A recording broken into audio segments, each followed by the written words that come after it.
Hi ಎಲ್ಲ ವಿದ್ಯಾರ್ಥಿಗಳಿಗೂ Educare Karnataka ಚಾನಲ್ಗೆ ಸ್ವಾಗತ.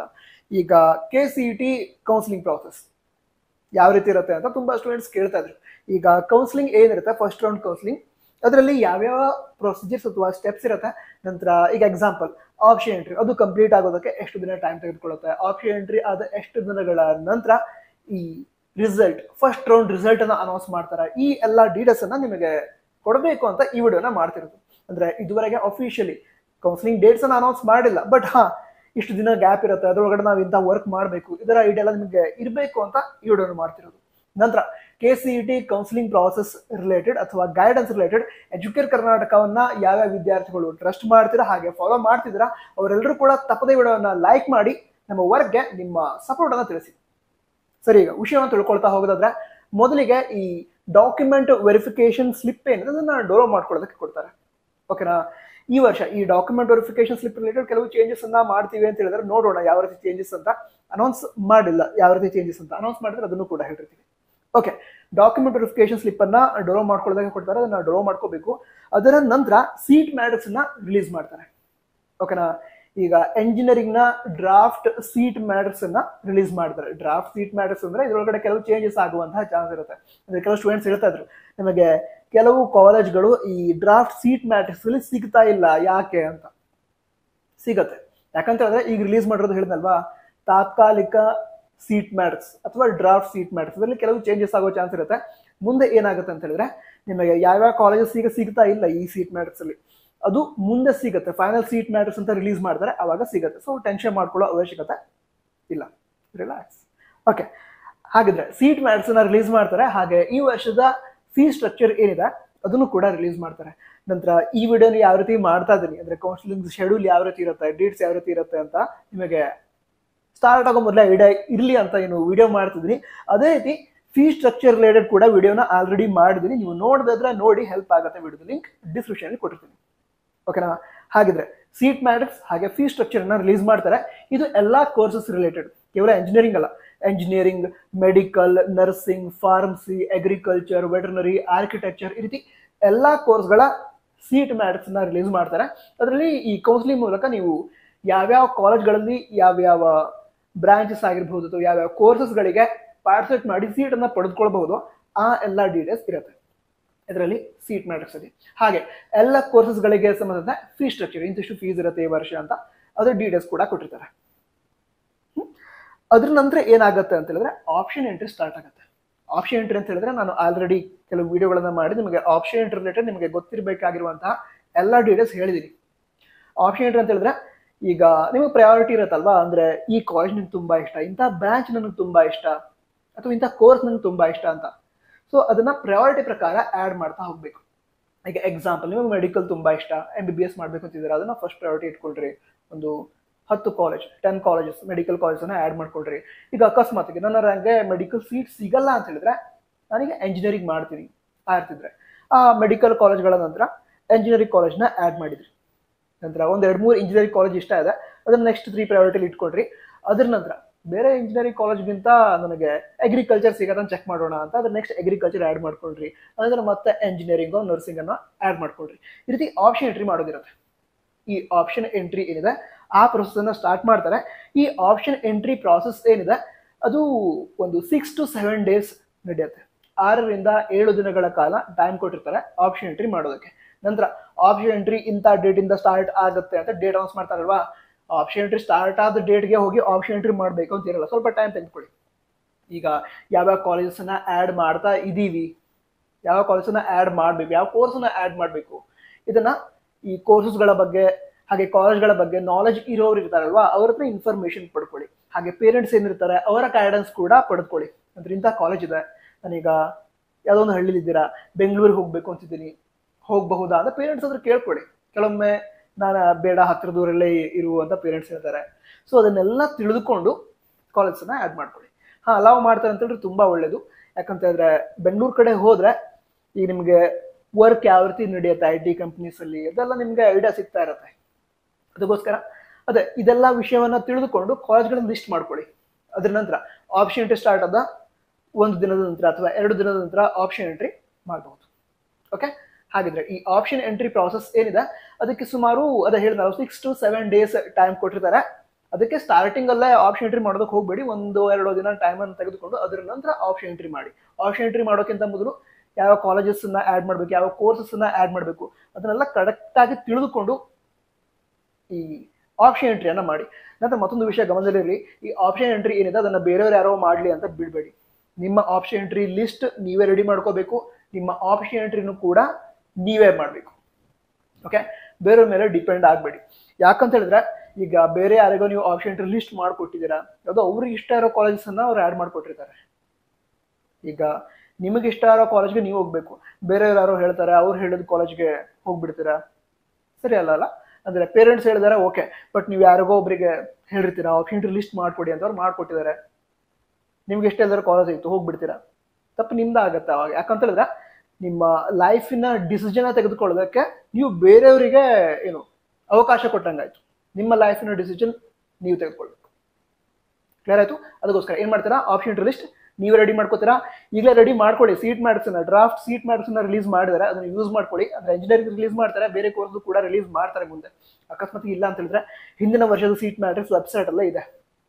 ಹಿಂದಿನ ವರ್ಷದ ಸೀಟ್ ಮ್ಯಾಟ್ರಿಕ್ಸ್ ಅನ್ನ ಯೂಸ್ ಮಾಡ್ಕೊಳ್ಳಿ. ಯಾಕಂತ ಹೇಳಿದ್ರೆ ಹಿಂದಿನ ವರ್ಷದ ಸೀಟ್ ಮ್ಯಾಟ್ರಿಕ್ಸ್ ನೀವು ಯೂಸ್ ಮಾಡ್ಕೊಂಡ್ರೆ ಆ ಕಾಲೇಜಸ್ ಅಂತೂ ಈ ವರ್ಷ ಇದ್ದೇ ಇರುತ್ತೆ. ಕೆಲವೊಂದು ಕಾಲೇಜಸ್ ಹೊಸದಾಗಿ ಆ್ಯಡ್ ಆದ್ರೆ ಅದನ್ನು ಕೂಡ ಬೇಕು ಅಂತ ಹೇಳಿದ್ರೆ ಆ್ಯಡ್ ಮಾಡ್ಕೋಬಹುದು ಅಷ್ಟೇ ನಿಮ್ಮ ಆಪ್ಷನ್ ಎಂಟ್ರಿ ಲಿಸ್ಟ್ಗೆ. ಬಟ್ ಹಿಂದಿನ ವರ್ಷದ ಕಾಲೇಜಸ್ ಎಲ್ಲ ಈ ವರ್ಷ ಕೂಡ ಇರುತ್ತೆ. ಓಕೆನಾ? ಅದಕ್ಕೋಸ್ಕರ ಹಿಂದಿನ ವರ್ಷ ಸೀಟ್ ಮ್ಯಾಟ್ರಿಕ್ಸ್ ಅನ್ನ ಯೂಸ್ ಮಾಡ್ಕೊಳ್ಳಿ. ಅದರ ನಂತರ ಆಪ್ಷನ್ ಎಂಟ್ರಿ ಲಿಸ್ಟ್ ರೆಡಿ ಮಾಡ್ಕೊಳ್ಳಿ. ಆಪ್ಷನ್ ಎಂಟ್ರಿಗೆ ಎಷ್ಟು ದಿನ ಟೈಮ್ ಕೊಟ್ಟಿರ್ತಾರೆ ಕಮೆಂಟ್ ಬಾಕ್ಸಲ್ಲಿ ಬರೀರಿ. ಎಷ್ಟು ದಿನ ಟೈಮ್ ಕೊಟ್ಟಿರ್ತಾರೆ ಬರೀರಿ ಕಮೆಂಟ್ ಬಾಕ್ಸಲ್ಲಿ. ಓಕೆ, ಅದರ ನಂತರ ಈ ಆಪ್ಷನ್ ಎಂಟ್ರಿ ಆದ್ಮೇಲೆ ಮಾಕ್ ಅಲಾಟ್ಮೆಂಟ್ ರಿಸಲ್ಟ್ ಅಂತ ಅನೌನ್ಸ್ ಮಾಡ್ತಾರೆ. ಮಾಕ್ ಅಲಾಟ್ಮೆಂಟ್ ಅಂತ ಹೇಳಿದ್ರೆ ಒಂದು ರೀತಿ ಡೆಮೋ ರೀತಿ. ಈಗ ನೀವು ಈ ರೀತಿ ಎಲ್ಲ ಕಾಲೇಜಸ್ ಅನ್ನ ಆ್ಯಡ್ ಮಾಡ್ಕೊಂಡಿದ್ದೀರಾ, ಒಂದು 50 ಕಾಲೇಜಸ್ ಅನ್ನ ಆ್ಯಡ್ ಮಾಡ್ಕೊಂಡಿದ್ದೀರಾ, ನಿಮ್ಮ ರ್ಯಾಂಕ್ ಇಂತಿಷ್ಟಿದೆ. ಸೊ ನಿಮ್ಮ ರ್ಯಾಂಕ್ ಮತ್ತು ಆಪ್ಷನ್ ಎಂಟ್ರಿ ಪ್ರಕಾರ ನಿಮಗೆ ಎಂಥ ಕಾಲೇಜ್ ಅಲಾಟ್ ಆಗುತ್ತೆ ಅದನ್ನ ತಿಳಿಸ್ತಾರೆ. ಈಗ ಕೆಲವು ವಿದ್ಯಾರ್ಥಿಗಳ ರ್ಯಾಂಕಿಂಗ್ ಅಷ್ಟು ಚೆನ್ನಾಗಿ ಬಂದಿರಲ್ಲ ಅಂತ ಅಂದ್ಕೊಳ್ಳೋಣ. ಒಂದು ಎಕ್ಸಾಂಪಲ್ ಹೇಳ್ಬೇಕಾ? ಹೇಳ್ತೀನಿ. ಓಕೆ, 1,70,000 80,000 ರ್ಯಾಂಕ್ ಬಂದಿದ್ದೆ ಅವರು. ಅವರೊಂದು 20 ಕಾಲೇಜಸ್ ಅನ್ನ ಆ್ಯಡ್ ಮಾಡಿದ್ರು ಆಪ್ಷನ್ ಎಂಟ್ರಿ. ಅವರ ರ್ಯಾಂಕ್ ಪ್ರಕಾರ ಯಾವ ಕಾಲೇಜಲ್ಲಿ ಸೀಟ್ ಸಿಗಬಹುದೋ ಅದನ್ನ ಆ್ಯಡ್ ಮಾಡಿಲ್ಲ. ಅವರು ಟಾಪ್ ಕಾಲೇಜನ್ನ ಆ್ಯಡ್ ಮಾಡಿದ್ದಾರೆ, ಅವ್ರ ರ್ಯಾಂಕ್ ಪ್ರಕಾರ ಟಾಪ್ ಕಾಲೇಜಲ್ಲಿ ಸೀಟ್ ಸಿಗಲ್ಲ. ಹಾಗಿದ್ದಾಗ ಅವರಿಗೆ ಮಾಕ್ ಅಲಾಟ್ಮೆಂಟ್ ಅಲ್ಲಿ ಯಾವುದೇ ಕಾಲೇಜ್ ಸಿಕ್ಕಿರಲ್ಲ. ಸೊ ಈ ರೀತಿ ಎಲ್ಲ ಆದಾಗ ಏನು ಗೊತ್ತಾಗುತ್ತೆ ಅಂತ ಹೇಳಿದ್ರೆ, ನಾನು ಆಪ್ಷನ್ ಎಂಟ್ರಿಲಿ ಏನೇನು ಮಿಸ್ಟೇಕ್ ಮಾಡಿದ್ದೀನಿ ಇದು ವಿದ್ಯಾರ್ಥಿಗಳಿಗೆ ಗೊತ್ತಾಗುತ್ತೆ, ನಿಮಗೆ ಗೊತ್ತಾಗುತ್ತೆ. ನಾನು ಈ ರೀತಿ ಮಿಸ್ಟೇಕ್ ಮಾಡಿದ್ದೀನಿ ಅದಕ್ಕೋಸ್ಕರ ನಂಗೆ ಸೀಟ್ ಸಿಕ್ಕಿಲ್ಲ, ಅಥವಾ ನಾನು ಈ ರೀತಿ ಆಪ್ಷನ್ ಎಂಟ್ರಿಲಿ ಮಿಸ್ಟೇಕ್ ಮಾಡಿದ್ದೀನಿ ಅದ್ರ ಪ್ರಕಾರ ನನಗೆ ಮತ್ತು ತುಂಬಾ ಒಳ್ಳೆ ಕಾಲೇಜ್ ಸಿಗಬಹುದಿತ್ತು, ಆ ಕಾಲೇಜನ್ನ ನಾನು ಆಪ್ಷನ್ ಎಂಟ್ರಿ ಲಿಸ್ಟ್ ಒಳಗಡೆ ಆ್ಯಡ್ ಮಾಡಿಲ್ಲ, ಅಥವಾ ಆಪ್ಷನ್ ಎಂಟ್ರಿ ಲಿಸ್ಟ್ ಒಳಗಡೆ ಮೇಲ್ಗಡೆ ಆ್ಯಡ್ ಮಾಡಿದ್ರು, ಮೇಲ್ಗಡೆ ಆ ಕಾಲೇಜನ್ನ ಆ್ಯಡ್ ಮಾಡಿದ್ರು ನನಗೆ ಸಿಕ್ತಿತ್ತು. ಆ ರೀತಿ ನಿಮ್ಗೆ ಐಡಿಯಾ ಸಿಗುತ್ತೆ. ಯಾಕಂತ ಹೇಳಿದ್ರೆ ಈಗ ಒಂದು ಎಕ್ಸಾಂಪಲ್, ಒಂದು 5,000 ರ್ಯಾಂಕ್ ಬಂದಿದೆ ಅಂತ ತಿಳ್ಕೊಳ್ಳೋಣ ಇಂಜಿನಿಯರಿಂಗ್.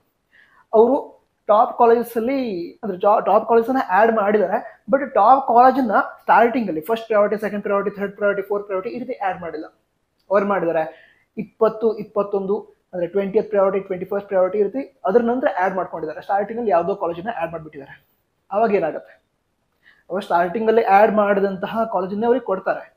ಅವ್ರ ರ್ಯಾಂಕ್ ಚೆನ್ನಾಗಿದೆ, ಬಟ್ ಅವರು ಸ್ಟಾರ್ಟಿಂಗ್ ಅಲ್ಲಿ ಆ್ಯಡ್ ಮಾಡಿರೋ ಕಾಲೇಜೇ ಅಷ್ಟು ಚೆನ್ನಾಗಿಲ್ಲ, ಬಟ್ ಅವ್ರ ರ್ಯಾಂಕಿಂಗ್ ಸಿಗುತ್ತೆ. ಹಾಗಿದ್ದಾಗ ಆ ಕಾಲೇಜನ್ನೇ ಅಲಾಟ್ ಮಾಡಿಬಿಡ್ತಾರೆ. ಅದಕ್ಕೋಸ್ಕರ ಆಪ್ಷನ್ ಎಂಟ್ರಿ ಒಳಗಡೆ ಸ್ಟಾರ್ಟಿಂಗ್ ಅಲ್ಲಿ ಇರುವಂತಹ ಕಾಲೇಜಸ್ ನಿಮಗೆ ತುಂಬಾ ಇಷ್ಟದ್ದಾಗಿರ್ಬೇಕು. ಅಂದ್ರೆ ಆ ಕಾಲೇಜ್ ಸಿಕ್ಕರೆ ನನಗಲ್ಲಿ ಹೋಗೋದಕ್ಕೆ ಇಷ್ಟ, ತುಂಬಾ ಇಷ್ಟ, ಆ ರೀತಿ ಕಾಲೇಜ್ ಸ್ಟಾರ್ಟಿಂಗ್ ಅಲ್ಲಿ ಆ್ಯಡ್ ಮಾಡ್ಕೊಳ್ಳಿ. ಸೊ ಈ ರೀತಿ ಆಪ್ಷನ್ ಎಂಟ್ರಿ ಏನಾದರೂ ಮಿಸ್ಟೇಕ್ ಮಾಡ್ಕೊಂಡ್ಬಿಟ್ಟಿದ್ರೆ ಸ್ಟೂಡೆಂಟ್ಸ್, ಅದು ವಿದ್ಯಾರ್ಥಿಗಳಿಗೆ ಗೊತ್ತಾಗುತ್ತೆ. ಎಲ್ಲ ಗೊತ್ತಾಗುತ್ತೆ ಮಾಕ್ ಅಲಾಟ್ಮೆಂಟ್ ರಿಸಲ್ಟ್ ಬಂದಾಗ. ಸೊ ಈ ಮಾಕ್ ಅಲಾಟ್ಮೆಂಟ್ ಆದ ನಂತರ ಇದೊಂದು ರೀತಿ ಡೆಮೋ ರೀತಿ. ಮಾಕ್ ಅಲಾಟ್ಮೆಂಟ್ ಹತ್ರ ಹೋಗಿ ಅಡ್ಮಿಷನ್ ಮಾಡ್ಕೊಳ್ಳೋದಿರಲ್ಲ, ಮಾಕ್ ಅಲಾಟ್ಮೆಂಟ್ ಅಂದ್ರೆ ಡೆಮೋ ರೀತಿ. ಓಕೆ, ನಿಮ್ಗೆ ಗೊತ್ತಾಗುತ್ತೆ ನಾನು ಈ ರೀತಿ ಆಪ್ಷನ್ ಎಂಟ್ರಿ ಮಾಡಿದ್ರೆ ರ್ಯಾಂಕ್ ಈ ರೀತಿ ಇದೆ, ಈ ರೀತಿ ಕಾಲೇಜ್ ಅಲಾಟ್ ಆಗಿದೆ ಅಥವಾ ಅಲಾಟ್ ಆಗಿಲ್ಲ, ನಾನೀಗ ಏನಾದ್ರು ಚೇಂಜಸ್ ಮಾಡಬೇಕಾ ಆಪ್ಷನ್ ಎಂಟ್ರಿ ಒಳಗಡೆ ಇದನ್ನ ತಿಳ್ಕೊಳ್ಬೇಕು. ಅಕಸ್ಮಾತ್ ಏನಾದ್ರು ಮಿಸ್ಟೇಕ್ ಆಗಿದೆ ನಿಮ್ಮ ಆಪ್ಷನ್ ಎಂಟ್ರಿಲಿ ಅಂತ ಅನ್ಸಿದ್ರೆ ಅದನ್ನ ಎಡಿಟ್ ಮಾಡಿ ಸರಿ ಮಾಡ್ಕೋಬಹುದು. ಯಾಕಂತ ಹೇಳಿದ್ರೆ ಈ ಮಾಕ್ ಅಲಾಟ್ಮೆಂಟ್ ಆದ್ಮೇಲೆ ಈ ಆಪ್ಷನ್ ಎಂಟ್ರಿ ಏನಿದೆ ಅದನ್ನ ಎಡಿಟ್ ಮಾಡೋದಕ್ಕೆ ಚಾನ್ಸ್ ಕೊಡ್ತಾರೆ. ಸೊ ಎಡಿಟ್ ಮಾಡ್ಕೋತೀರಾ, ಎಡಿಟ್ ಮಾಡಿ ಸರಿ ಮಾಡ್ಕೋತೀರಾ. ಹಾಗಿದ್ದಾಗ ಈ ಆಪ್ಷನ್ ಎಂಟ್ರಿ ಎಡಿಟ್ ಮಾಡಿ ಸರಿ ಮಾಡ್ಕೊಂಡಂದ್ರೆ ಏನು, ನಿಮ್ಮ ಆಪ್ಷನ್ ಎಂಟ್ರಿ ಇರುತ್ತೆ ಅಂದ್ರೆ ಕಾಲೇಜ್ಗಳ ಲಿಸ್ಟ್ ಪ್ರಯಾರಿಟಿ ಏನಿರುತ್ತೆ ಅದು ಫೈನಲ್ ಆಪ್ಷನ್ ಎಂಟ್ರಿ ಆಗಿರುತ್ತೆ. ಅದ್ರ ಪ್ರಕಾರನೇ first round counselling, second round counselling, second extend round counselling ನಡೆಯುತ್ತೆ. ನಂತರ ಈಗ ನೀವು ಶೆಡ್ಯೂಲ್ ನೋಡ್ತಾ ಇದ್ರೆ ಅಲ್ಲಿ ಈ ಆಪ್ಷನ್ ಎಂಟ್ರಿ ಎಡಿಟಿಂಗ್ ಆದ್ಮೇಲೆ ಸೆಕೆಂಡ್ ಮಾಕ್ ಅಲಾಟ್ಮೆಂಟ್ ರಿಸಲ್ಟ್ ಅಂತ ಕೊಟ್ಟಿದ್ದಾರೆ. ಹಾಗೆ ಆಪ್ಷನ್ ಎಂಟ್ರಿನ ಮತ್ತೊಮ್ಮೆ ಎಡಿಟ್ ಮಾಡೋದಕ್ಕೆ ಕೊಟ್ಟಿದ್ದಾರೆ. ಹಿಂದಿನ ವರ್ಷ ಹಿಂದಿನ ವರ್ಷನೇ ಈ ರೀತಿ ಚೇಂಜಸ್ ಅನ್ನ ಮಾಡಿದ್ರು ಅವರು. 2 ಸಲ ಆಪ್ಷನ್ ಎಂಟ್ರಿ ಎಡಿಟ್ ಮಾಡೋದು ಕೊಟ್ಟರು, ಹಾಗೆ 2 ಸಲ ಈ ಮಾಕ್ ಅಲಾಟ್ಮೆಂಟ್ ರಿಸಲ್ಟ್ ಅನ್ನು ಕೂಡ ಅನೌನ್ಸ್ ಮಾಡಿದ್ರು ಹಿಂದಿನ ವರ್ಷ. ಈ ವರ್ಷ ಕೂಡ ಹಾಗೆ ಮಾಡ್ತಾರೆ ಅನ್ನೋದಕ್ಕೆ ಆಗಲ್ಲ. ಯಾಕಂತ ಹೇಳಿದ್ರೆ ಜನರಲಿ ಇಷ್ಟು ವರ್ಷಗಳದ ಹಿಂದಿನ ವರ್ಷ ಒಂದು ಆ ರೀತಿ ಮಾಡಿರೋದು, ಬಟ್ ಪ್ರತಿ ವರ್ಷ ಏನ್ ಮಾಡ್ತು ಅಂತ ಹೇಳಿದ್ರೆ ಒಂದೇ ಸಲ ಮಾಕ್ ಅಲಾಟ್ಮೆಂಟ್ ಆಗ್ತಿತ್ತು. ಮಾಕ್ ಅಲಾಟ್ಮೆಂಟ್ ಆದ್ಮೇಲೆ ಈ ಆಪ್ಷನ್ ಎಂಟ್ರಿ ಎಡಿಟಿಂಗ್ ಆಗ್ತಿತ್ತು. ಆಪ್ಷನ್ ಎಂಟ್ರಿ ಎಡಿಟಿಂಗ್ ಆದ್ಮೇಲೆ ಡೈರೆಕ್ಟ್ ಆಗಿ ಫಸ್ಟ್ ರೌಂಡ್ ಸೀಟ್ ಅಲಾಟ್ಮೆಂಟ್ ಆಗ್ತಿತ್ತು. ಈಗ ಅಕಸ್ಮಾತ್ ಈ ವರ್ಷ ಕೂಡ 2ನೇ ಮಾಕ್ ಅಲಾಟ್ಮೆಂಟ್ ರಿಸಲ್ಟ್, 2ನೇ ಸಲ ಆಪ್ಷನ್ ಎಂಟ್ರಿ ಎಡಿಟಿಂಗ್ ಆಪ್ಷನ್ ಕೊಟ್ರೆ ಒಳ್ಳೇದು. ಬಟ್ ಈ ಆಪ್ಷನ್ ಕೊಡುವಂತ ಚಾನ್ಸಸ್ ಕಡಿಮೆ ಇದೆ, ಕೊಟ್ಟರೆ ನೋಡೋಣ. ಅದೇ ಆಪ್ಷನ್ ಎಂಟ್ರಿ ಎಡಿಟಿಂಗ್ ಮಾಡ್ತೀರಾ ಯಾವಾಗ ಹೇಳಿ, ಫಸ್ಟ್ ಮಾಕ್ ಅಲಾಟ್ಮೆಂಟ್ ರಿಸಲ್ಟ್ ಆದ್ಮೇಲೆ ಆಪ್ಷನ್ ಎಂಟ್ರಿ ಎಡಿಟಿಂಗ್ ಮಾಡ್ತೀರಾ, ಅದು ಫೈನಲ್ ಆಪ್ಷನ್ ಎಂಟ್ರಿ ಆಗಿರುತ್ತೆ. ಅದರ ನಂತರ ಏನಾಗುತ್ತೆ ಅಂತ ಹೇಳಿದ್ರೆ ಈ ಫಸ್ಟ್ ರೌಂಡ್ ಸೀಟ್ ಅಲಾಟ್ಮೆಂಟ್ ಆಗುತ್ತೆ. ಈಗ ನಾನು ಹೇಳಿದೆ ಆಪ್ಷನ್ ಎಂಟ್ರಿ ಏನಿದೆ ಅದನ್ನ ಮಾಡೋದಕ್ಕೆ ಸ್ಟಾರ್ಟಿಂಗ್ ಅಲ್ಲಿ ಏನ್ ಹೇಳಿ, ಈ ಡಾಕ್ಯುಮೆಂಟ್ ವೆರಿಫಿಕೇಶನ್ ಸ್ಲಿಪ್ ಬಂತು, ಸೀಟ್ ಮೆಟರ್ಸ್ ಎಲ್ಲ ರಿಲೀಸ್ ಆಯ್ತು, ಅದಂತರ ಆಪ್ಷನ್ ಎಂಟ್ರಿ ಮಾಡೋದಕ್ಕೆ 6 to 7 days ಟೈಮ್ ಕೊಡ್ತಾರೆ. ಅದರ ನಂತರ ಏನಾಗುತ್ತೆ ಅಂತ ಹೇಳಿದ್ರೆ ನಿಮ್ಮ ಆಪ್ಷನ್ ಎಂಟ್ರಿ ಮಾಡೋದಕ್ಕೆ ಲಾಸ್ಟ್ ಡೇಟ್ ಮುಗಿಯತ್ತಲ್ವಾ, ಅದರ ನಂತರ 2 or 3 days ನಂತರ ಈ ಮಾಕ್ ಅಲಾಟ್ಮೆಂಟ್ ರಿಸಲ್ಟ್ ಬರುತ್ತೆ. ಮಾಕ್ ಅಲಾಟ್ಮೆಂಟ್ ರಿಸಲ್ಟ್ ಬಂದ ನಂತರ ನಿಮ್ಗೆ ಗೊತ್ತಾಗತ್ತಲ್ವಾ ನನ್ನ ಆಪ್ಷನ್ ಎಂಟ್ರಿ ಸರಿ ಇದೆಯಾ ಅಥವಾ ಮಿಸ್ಟೇಕ್ ಆಗಿದೆಯಾ ಅಂತ. ಅಕಸ್ಮಾತ್ ಮಿಸ್ಟೇಕ್ ಆಗಿದ್ರೆ ಎಡಿಟ್ ಮಾಡ್ಕೊಳ್ಳೋದಕ್ಕೆ ಮಾಕ್ ಅಲಾಟ್ಮೆಂಟ್ ರಿಸಲ್ಟ್ ಬಂದ ದಿನದಿಂದ ಮುಂದೆ ಒಂದು 2 ರಿಂದ 3 ದಿನಗಳ ಕಾಲ ಟೈಮ್ ಕೊಡ್ತಾರೆ ಆಪ್ಷನ್ ಎಂಟ್ರಿಯನ್ನ ಎಡಿಟ್ ಮಾಡ್ಕೊಳ್ಳೋದಕ್ಕೆ. ಓಕೆನಾ. ಈಗ ಆಪ್ಷನ್ ಎಂಟ್ರಿ ಎಡಿಟಿಂಗ್ ಕೂಡ ಆಯ್ತು ಅಂತ ಹೇಳಿದ್ರೆ ಅದು final option entry. Final option entry ಆದ ನಂತರ ಮುಂದೆ 2 ರಿಂದ 3 ದಿನಗಳಲ್ಲಿ ಫೈನಲ್ ರಿಸಲ್ಟ್ ಅನೌನ್ಸ್ ಆಗುತ್ತೆ, ಅಂದ್ರೆ ಫಸ್ಟ್ ರೌಂಡ್ ಸೀಟ್ ಅಲಾಟ್ಮೆಂಟ್ ಆಗುತ್ತೆ. ಅದರ ನಂತರ ನಿಮಗೆ ಇಷ್ಟ ಇದ್ರೆ ಕಾಲೇಜ್ ಅಂದ್ರೆ ಅಲಾಟ್ ಆದಂತಹ ಕಾಲೇಜ್ಗೆ ಫೀಸ್ ಅನ್ನ ಪೇ ಮಾಡಿ ಅಲ್ಲಿ ಹೋಗಿ ಅಡ್ಮಿಷನ್ ಮಾಡ್ಕೋಬಹುದು. ಇಲ್ಲದೆ ಇದ್ರೆ ನಾನು ನೆಕ್ಸ್ಟ್ ರೌಂಡಿಗೆ ಹೋಗ್ತೀನಿ ಈ ರೀತಿ ಇದ್ರೆ ನೆಕ್ಸ್ಟ್ ರೌಂಡ್ಗೆ ಹೋಗ್ಬಹುದು. ನಿಮಗೊಂದು ಸಜೆಷನ್ ಅನ್ನ ಹೇಳೋದಾದ್ರೆ ಫಸ್ಟ್ ರೌಂಡ್ ಅಲ್ಲಿ ಕಾಲೇಜ್ ಅಲಾಟ್ ಆದ ನಂತರ ಈಗ ಫಸ್ಟ್ ಪ್ರಯಾರಿಟಿ ನಿಮ್ಗೆ ಸಿಕ್ಕಿ ಫಸ್ಟ್ ಪ್ರಯಾರಿಟಿಯಲ್ಲಿ ಇರುವಂತಹ ಕಾಲೇಜ್ ನಿಮ್ಗೆ ಸಿಕ್ಕಿದೆ, ಆ ಕಾಲೇಜ್ ನನ್ನ ಡ್ರೀಮ್ ಕಾಲೇಜ್ ನನಗೆ ಅದು ಸಿಕ್ಕಿದೆ ಅಂತ ಹೇಳಿದ್ರೆ ಅಡ್ಮಿಷನ್ ಮಾಡ್ಕೊಳ್ಬಹುದು. ಅಕಸ್ಮಾತ್ ಆಗಿ ಅಂದ್ರೆ ಸ್ಟಾರ್ಟಿಂಗ್ ಒಂದು 4-5 ಕಾಲೇಜಸ್ ಇದಾವೆ, ನನಗೀಗ ಒಂದು 7th ಪ್ರಯಾರಿಟಿ ಕಾಲೇಜಸ್ ಸಿಕ್ಕಿದೆ, ಈ ರೀತಿ ಎಲ್ಲ ಇದ್ದಾಗ ನಿಮ್ಮ ಫಸ್ಟ್ ಪ್ರಯಾರಿಟಿ ಸೆಕೆಂಡ್ ಪ್ರಯಾರಿಟಿ ಇನ್ನೂ ಬಾಕಿ ಇದೆ ಅಲ್ವಾ, ಅಂತ ಸಂದರ್ಭದಲ್ಲಿ ಸೆಕೆಂಡ್ ರೌಂಡ್ಗೆ ಹೋಗೋದು ತುಂಬಾ ಒಳ್ಳೆಯದು. ಅದಕ್ಕೋಸ್ಕರ ಈ ಕೌನ್ಸಿಲಿಂಗ್ ಪ್ರಾಸೆಸ್ ಏನಿರುತ್ತೆ ಅದರಲ್ಲಿ ಫಸ್ಟ್ ರೌಂಡ್ ಅಲ್ಲಿ ಕಾಲೇಜ್ ಅಲಾಟ್ ಆದ್ರೂ ಕೂಡ ಸೆಕೆಂಡ್ ರೌಂಡ್ಗೆ ಹೋಗಿ ಅಥವಾ ಸೆಕೆಂಡ್ ರೌಂಡ್ ಅಲ್ಲಿ ಪಾರ್ಟಿಸಿಪೇಟ್ ಮಾಡೋದು ಒಳ್ಳೆಯದು. ಯಾಕಂದ್ರೆ ಮತ್ತು ಒಳ್ಳೆ ಕಾಲೇಜ್ ಸಿಗುವಂತಹ ಚಾನ್ಸಸ್ ಇರುತ್ತೆ. ನಂತರ ಮುಂದಿನ ವಿಡಿಯೋದಲ್ಲಿ ಸಿಗೋಣ. ಯಾವ ಒಂದು ಪರ್ಟಿಕ್ಯುಲರ್ ಟಾಪಿಕ್ ಮೇಲೆ ನಿಮ್ಗೆ ವಿಡಿಯೋ ಬೇಕು ಅದನ್ನ ಕಮೆಂಟ್ ಬಾಕ್ಸ್ ತಿಳಿಸಿ. ಹಾಗೆ ಮುಂದಿನ ವಿಡಿಯೋದಲ್ಲಿ ಸಿಗಬೇಕು ಅಂದ್ರೆ ನೀವು ವಿಡಿಯೋ ನೋಡಬೇಕು ಅಂತ ಹೇಳಿದ್ರೆ ಈ ಚಾನಲ್ ಸಬ್ಸ್ಕ್ರೈಬ್ ಕೂಡ ಮಾಡಿ. ಯಾಕಂದ್ರೆ ಸರ್ಚ್ ಮಾಡಿದ ನಂತರ ಕೂಡ ನಾನು ಸಿಗ್ತೀನಿ. ಆದರೆ ಡೈರೆಕ್ಟ್ ಆಗಿ ನೋಟಿಫಿಕೇಶನ್ ಹೋದ್ರೆ ಬೇಗ ನೀವು ಅಂದ್ರೆ ವಿಡಿಯೋನ ನೋಡಿ ನಿಮಗೆ ಬೇಕಾದಂತಹ ಎಲ್ಲ ಇನ್ಫಾರ್ಮೇಶನ್ ಪಡ್ಕೊಳ್ಬಹುದು. ನಮ್ಮ ವಾಟ್ಸಪ್ ಚಾನಲ್ ಅಲ್ಲಿ ಕೂಡ ಜಾಯ್ನ್ ಆಗಿ. All the best. ಜೈ ಹಿಂದ್. ವಂದೇ ಮಾತರಂ.